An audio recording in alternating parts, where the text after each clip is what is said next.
right now, the process, what we've been focusing on is the immediate transition to fill the guest experience and to, sustain the operation of the zoo so that the visitors don't see a difference. The next step is to really, I think, evaluate what was it, the agreement that we sought to renew had been renewed and renewed and renewed. And obviously, something was wrong with that agreement because that could not be renewed. The society didn't like aspects of it.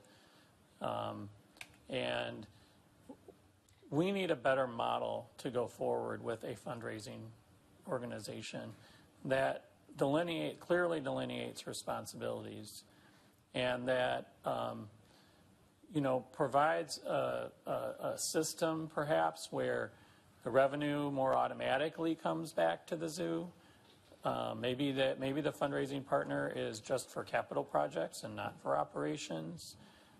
Maybe it's a combination of both. Maybe the fund, there is a substantial sum of money that had been raised by the society, and the county was put in a position, and it was raised in the name of the zoo. And the county, through negotiations, was basically put in a position to ask for that money, to help sustain our operation and to augment the staff that the AZA said we needed. Sure. And the terms under which we were asked to agree to that, we couldn't agree to. What were those terms?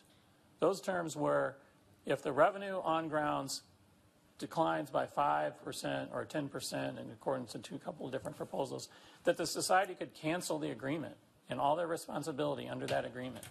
That would mean we'd be where we are today, because we would have to figure out how to run concessions and how to run a volunteer program and how to do the education program, because those roles that they had, they would have a unilateral option to cancel.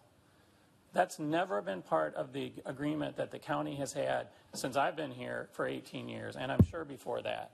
So it was very puzzling to have an organization that had $6.5 million in the bank worried about a $200,000 variance in their on-grounds revenue, and that they could walk away from the agreement.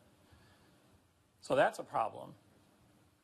And that would put all of us, all of you, at risk to try to make some adjustment to that. It was and the other aspects were parts that, Supervisor Nelson pointed out. Things that, it's not the agreement that we had that violated the AZA. And that's why the report did not mention that. It was the proposals for the successor agreement that could not pass AZA accreditation standards and were in violation of that. And when we provided an agreement that would address those points and didn't even ask for any more money, we couldn't get an agreement.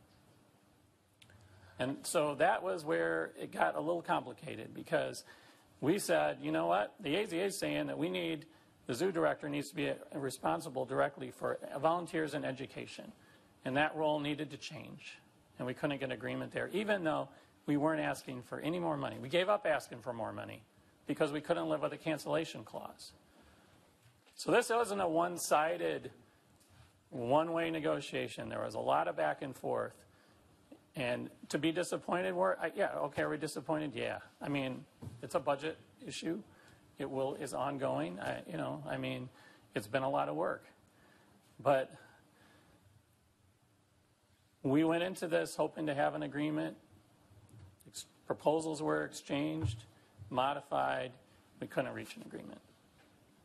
Chuck, I want to thank